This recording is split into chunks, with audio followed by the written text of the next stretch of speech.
tila hindi mapigilang maantig ang damdamin ng mga tagahanga sa magandang sorpresa na ibinigay ni Paolo Avellino kay Kim Chiu sa set ng kanilang seryeng What's Wrong with Secretary Kim.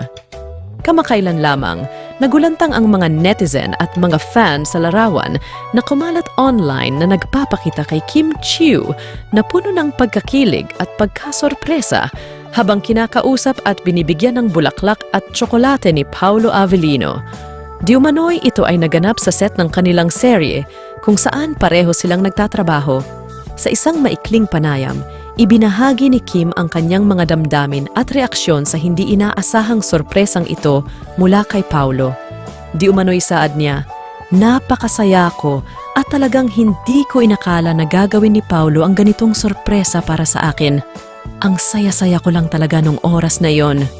Dagdag pa niya, napakabuti niyang kaibigan at napakalambing na katrabaho. Mas lalo ko siyang na-appreciate dahil sa simpleng gesture na ito. Tunay ngang napakaswerte ko sa mga taong nakakasama ko sa trabaho. Tila ang simpleng sandaling ito ng pagpapakita ng paglalambing at pag-aalala sa isa't isa ay isang nakakakilig talaga para sa mga fans. Ang nabuo sa pagitan ni Kim Chiu at Paolo Avellino ay hindi lamang nagbibigay ng inspirasyon sa kanilang mga tagahanga, kundi pati na rin sa lahat ng mga taong naniniwala sa halaga ng tunay at tapat na pagkakaibigan.